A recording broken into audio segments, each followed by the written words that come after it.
আমরা কিছু বিষয় নিয়ে খুব সোচ্চার, যেগুলো হয়তো খুবই মানে কোনো কিছুই কখনোই সিম্পল না, কিন্তু একটা জিনিস একটা স্টেটমেন্ট বলা আর একটা জিনিস একটা অন্যায় ঘটে যাওয়া, দুইটাই যদি অন্যায়ের ক্ষেত্রে আপনি ধরেন, দুইটা নিয়ে আপনি সোচ্চার হবেন। কিন্তু দেখা যাচ্ছে কিছু কিছু বিষয় নিয়ে আমরা একদম রাস্তায় নেমে যাচ্ছি, আর এর চেয়ে গুরুতর কোনো অন্যায় নিয়ে আমরা কিছুই বলছি না, আমরা কোনো জাস্টিস পাই না। এতগুলো ধর্ষণ হলো, কয়টা ধর্ষণের আমরা আসলে দেখতে পেলাম লাস্ট পর্যন্ত যে ধর্ষকের যে শাস্তিটা হয়েছে সেটা কোথায়, একটাও তো দেখতে পেলাম না। আমি মামলা করেছি, মামলার অগ্রগতি হয় না। কেন অগ্রগতি হয় না? হয়তো তিনি খুব ক্ষমতাসীন কেউ। তার চেয়েও the irony of the situation is, আমি মামলা যার এগেনস্টে করেছি সেই ব্যক্তি আবার আরেকটা প্রোগ্রামে দেখলাম উপস্থাপনা করছেন অ্যাজ আ হোস্ট। প্রোগ্রামের নাম হচ্ছে কি, কার কাছে নারী নিরাপদ।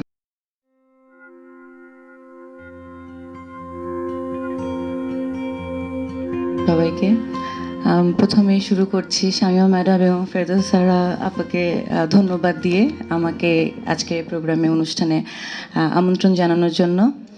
এবং মাত্র আমি এখানে বিশেষ অতিথি হিসেবে এসেছি, কিন্তু আমি মনে করি আমার চেয়ে এখানে আরও অনেক গুণীমানী মানুষজন আছেন যাদের সাথে আমি আজকে একই পোডিয়ামে বসেছি, এবং আমার নিজেকে অনেক আমি সম্মানিত ফিল করছি যে আমি ওনাদের পাশে বসতে পেরেছি।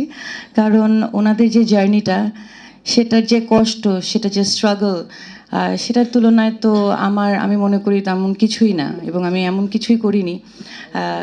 কিন্তু আমার কাছে সবচেয়ে ভালো লাগার যে বিষয়টা, সেটা হচ্ছে আজকে এখানে বসে আমার মনে হলো যে নারী যে এজেন্সি, সেটা যে কত বিভিন্ন রূপে মানুষের সামনে আসতে পারে। এখানে একজন শহীদের মা আছেন, এখানে দীর্ঘ 9 বছর জুলুমের শিকার হওয়া একজন মানুষের মা এবং স্ত্রী আছেন, তাদের যেমন এজেন্সি, সেখানে আমি আছি।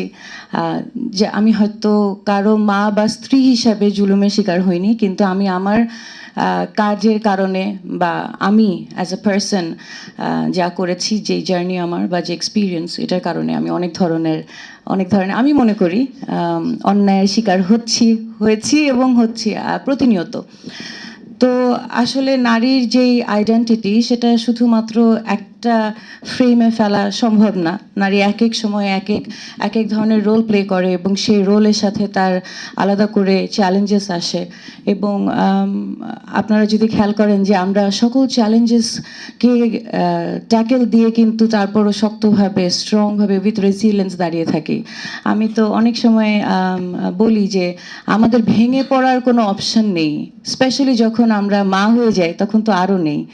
কারণ আপনারা খেয়াল করবেন, আপনারা যারা এখানে পুরুষরা আছেন, আজকে এখানে জার্নালিস্টরাই ভাইরা আছেন, আপনি অসুস্থ হলে আপনি ঘুমিয়ে থাকতে পারেন, কিন্তু একটা মা কিন্তু অসুস্থ হলে ঘুমায় থাকতে পারে না। তার মাথায় 100টা জিনিস ঘুরে, সংসারের কাজকর্ম, বাচ্চা খাবে কিনা। তো মার জন্য কোনো ভ্যাকেশন হয় না, মার জন্য কোনো স্কোপ হয় না। মার অনেক চ্যালেঞ্জেস আসলে শক্ত থাকতে হয়। আই এম শিওর আপা এবং আপারা তাদের জীবনে খুব কঠিন সময়েও ভেঙে পড়তে পারেননি।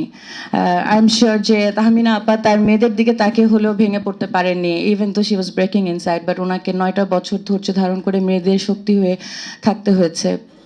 তো এই জার্নিগুলো আসলে আমাদের সবার জার্নি ডিফারেন্ট, কিন্তু দিন শেষে একটা জিনিস যেটা আমাদেরকে মেনটেন করতে হয়, যে আমাদেরকে খুব রেসিলিয়েন্স, খুব স্ট্রং থাকতে হয়। তাহলে নারীকে যে মানুষ উইক মনে করে, সেটা তো কোনো প্রশ্নই আসে না। এরপর আমি যেটা বলবো, আমি আজকে আমরা আসলে সাধারণত 8ই মার্চ উইমেন্স ডেতে পার্পল পরে থাকি। Purple is the colour. আমি সকালবেলা উঠে, আমাকে অনেকেই উইমেন্স ডে উইশ করে ফেলেছে, সকালে উঠে দেখলাম, কিন্তু আমার কিন্তু মনটা একদম ভালো না। ইনফ্যাক্ট এই রুমেও this is a day which was suppose to be celebrated. আমরা অনেক হাসি খুশি থাকবো, অনেক আনন্দ করব, এমন একটা অ্যাম্বিয়েন্স আজকে থাকার কথা ছিল। কিন্তু আমি সকালবেলা উঠেও আমার মনটা ভালো নাই। আমি এখানে এসেও দেখি আমরা সবাই খুব থমথমে একটা পরিবেশে কথা বলছি, কারণ সেলিব্রেট করার মতন কোনো কারণ আমরা খুঁজে পাচ্ছি না। আমরা প্রতিনিয়ত অনেক বাধা বিপত্তিকে হ্যান্ডেল করে, ক্রস করে, ওভারকাম করে সামনে এগিয়ে যাচ্ছি, কিন্তু প্রতি মুহূর্তে সেই সামনে এগিয়ে যাওয়া আমাদের জন্য আরও চ্যালেঞ্জিং হয়ে যাচ্ছে, করে ফেলা হচ্ছে। এখন বিষয়টা এমন যে আমি আজকে এর জন্যই আসলে পার্পল পরি নাই। পার্পল পরার মতন বা সেলিব্রেট করার মতন কোনো কারণ আমি দেখি না। একটা জিনিস যেটা বলাটা খুবই দরকার, সেটা হচ্ছে যে আপনারা পলিসি নিয়ে আমরা অনেক কথা বলি যে নারীর জন্য আরো নারী বান্ধব পলিসি বানাতে হবে, পলিসি বাংলাদেশে অলরেডি অনেক আছে, কিন্তু সেটার কোনো ইমপ্লিমেন্টেশন নাই। আমরা কোনো জাস্টিস পাই না। এতগুলো ধর্ষণ হলো, কয়টা ধর্ষণের আমরা আসলে দেখতে পেলাম লাস্ট পর্যন্ত যে ধর্ষকের যে শাস্তিটা হয়েছে সেটা কোথায়? একটাও তো দেখতে পেলাম না। লোক দেখানোর জন্য কয়েকটা অ্যারেস্ট করা হয়, তারপরে কি হয় সেটার কোনো হদিস নেই। ইনফ্যাক্ট আমাকে আপনারা জানেন যে আমিও মামলা করেছি, আমার সাথে যে সাইবার হ্যারাসমেন্ট। আজকে একটা কথা বলি, আজকে অনেকগুলো টিভি এখানে দেখছি, অনেকগুলো টিভি থেকে আমাকে লাস্ট 1 উইকে অনেকবার কল দেওয়া হয়েছে ইদার টক শো অর ইন্টারভিউতে বসার জন্য। কেন? এই 8ই মার্চকে কেন্দ্র করে, নারী দিবসের জন্য ম্যাডাম। তো আমি ইচ্ছা করে একটা তো যাইনি। আজকে শুধু শাইমা ম্যাডাম আর ফেরদৌস ম্যাডামের কারণে আমি আসছি, না হয় আমি আসতাম না, কারণ এসব কথা বলা আমার কাছে অহেতুক লাগে। হ্যাঁ, এসব সিম্পোজিয়াম বলেন, ডিসকাশনস বলেন, ইন্টারভিউ বলেন, টক শো বলেন, এগুলো আমার কাছে অহেতুক লাগে। কারণ এগুলো এই জন্য অহেতুক লাগে, কারণ দিন শেষে যেখানে যে চেঞ্জটা আসবে, যেখানে আমি জাস্টিস পাওয়ার কথা, যেখানে পলিসি ইমপ্লিমেন্টেড হবে, যেখানে ধর্ষককে ধর্ষণের শাস্তি দেওয়া হবে, সেখানে কোনো কিছু দেখি না। যেখানে সাইবার হ্যারাসমেন্ট নিয়ে এত আমার সাথে সাইবার হ্যারাসমেন্ট অনেক লম্বা সময় ধরে হচ্ছে, 1.5 বছর উপর হয়ে যাচ্ছে। এটা কারো অজানা নাই। আমার আই ছবি বের করা হয়েছে, কারো অজানা নাই। কিন্তু এটার কোনো প্রতিকার তো হলো না, এখন পর্যন্ত বানাচ্ছে, প্রতিনিয়ত বানাচ্ছে, সো মাচ সো দ্যাট আমি এখন দেখেও দেখি না। আমাকে মানুষে পাঠায় যে এগুলো বানিয়েছে, আমি বলছে যে ঠিক আছে বানাতে থাকুক, কি করব। আমি মামলা করেছি, মামলার অগ্রগতি হয় না। কেন অগ্রগতি হয় না? হয়তো তিনি খুব ক্ষমতাসীন কেউ। তার চেয়েও the irony of the situation is, আমি মামলা যার এগেনস্টে করেছি সেই ব্যক্তি আবার আরেকটা প্রোগ্রামে দেখলাম উপস্থাপনা করছেন অ্যাজ আ হোস্ট। প্রোগ্রামের নাম হচ্ছে কি, কার কাছে নারী নিরাপদ। আমি জাস্ট দেখে আমি হাসলাম কিছুক্ষণ। সময় টিভির, I am calling it out. আপনারা ওনাকে দিয়ে উপস্থাপনা করাচ্ছেন কার কাছে নারী নিরাপদ। এখন আপনি বলতে পারেন যে he is innocent until proven guilty. ঠিক আছে, উনি এই ছবিগুলো বানাননি, উনি শেয়ার করেছেন। শেয়ার করাতে ওনার মানসিক যেই বিকারগ্রস্ততা সেটা বোঝা গিয়েছে। আপনারা শেয়ার করবেন এরকম কোনো ছবি, কেউ যদি এরকম ছবি আপলোড করেও থাকে, সেটা তো আমারটা তো এআই, কেউ যদি করেও থাকে, আপনি যদি ভদ্র পরিবারের হন, ইউল জাস্ট স্ক্রল আউট, মানে আপনি স্ক্রল ব্যাক করে যাবেন যে না আমি এটা দেখবো না। আপনি হাইড করে দিবেন যে এরকম টাইপের কন্টেন্ট যেন আমার কাছে না আসে। সেখানে এটা শেয়ার্ড হচ্ছে। তো এরকম সোশ্যালি যদি আমরা এই জিনিসগুলোকে না ডিল করি, তাহলে লিগ্যাল দিকে যেহেতু আমরা এমনিতেই ডিল করছি না, তাহলে মানুষ যাবে কোথায়, নারীরা যাবে কোথায়? আমি যখন আজকে প্রোগ্রামে আসব, আমার এক ফ্রেন্ড বলেছে কথা শর্ট রেখো, কিছু তেমন বলো না। আমি বলছি কেন? বলছে বলে কি হবে, শুধু শুধু তোমাকে নিয়ে আবার ট্রোল করবে, আবার আজে বাজে কথা বলবে। তো it is what is happening. আমাকে সাইলেন্স করার জন্য এখন আপনারা দেখেন, আপনারা আমার এই ছবিগুলো, আমার ভিডিওগুলো আপলোড করবেন, নিচে গালি বর্ষণ। এমন কোনো খারাপ কথা কিন্তু আমি এখানে বসে বলছি না, কিন্তু আজে বাজে গালি, অহেতুক কথা, আবার কয়েকটা এআই ছবি নিচেই দেখবেন পোস্টে কমেন্টে যাচ্ছে। এবং এগুলো আসলে কি, এগুলো নারীকে সাইলেন্স করে দেওয়ার জন্য, আমি যেন আর কথা না বলি। এবং আমি আসলে কথা অনেক বলা কমিয়েও দিয়েছি, এখন আর আমি খুব একটা কথা বলি না। আমি বলছি যে ইয়ানফসি নিজেরটা চালাই, আল্লাহ দেখে নেবে। কারণ আমি তো দেখতে পাচ্ছি যে আমার দেশের লিগাল সিস্টেম আমাকে ফেল করছে। সাইবার হ্যারাসমেন্টের কোনো কেসের কি কোনো নিষ্পত্তি হয়েছে এখন পর্যন্ত? আপনি একটা কেস নিষ্পত্তি করেন, একটা ধর্ষণের কেস, তারপরেই না অন্যরা অ্যালার্ট হয়ে যাবে যে না, আমি এসব আজে বাজে কমেন্ট দিলে আমাকে তো ধরে নিয়ে যাবে পুলিশ, আমি দিব না। বা আমি ধরনের এআই কন্টেন্ট ছবি না বানাই, শেয়ার করলেও এটা পুলিশ আমাকে ধরে নিয়ে যাবে, আমি দিব না। তো আপনি রেকটিফাই করার জায়গায় তো কাজ হচ্ছে না।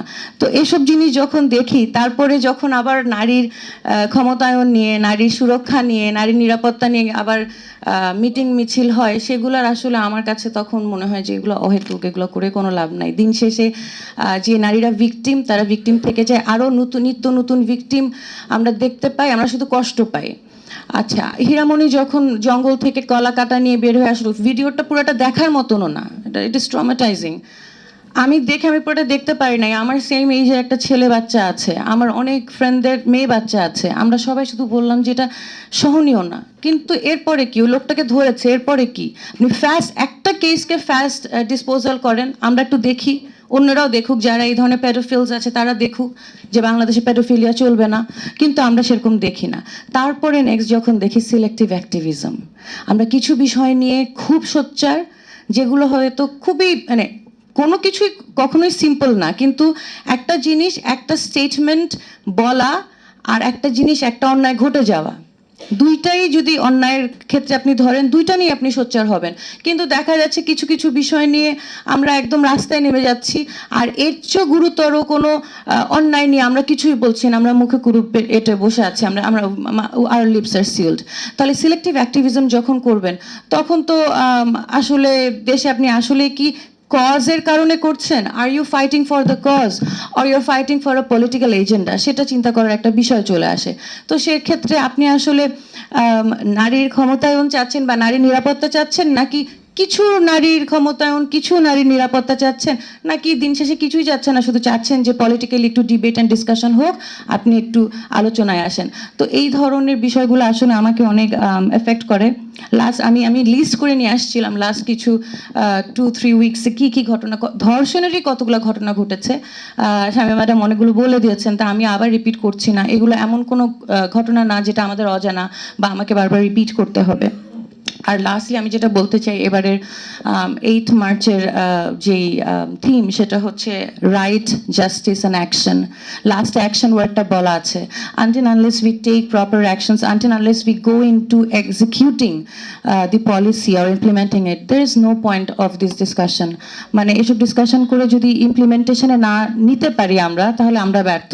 আমরা সামনের দিনে নারীদেরকেও ব্যর্থ করছি, আমরা ছোট ছোট কিশোরী মেয়েরা যারা আসলে বড় হয়ে উঠছে তাদেরকেও ব্যর্থ করব। তো আমি মনে করি যে এখন সময় আসছে যে আমরা আসলে ফোকাস করি অন ইমপ্লিমেন্টেশন। আর লাস্টলি আমি আমাদের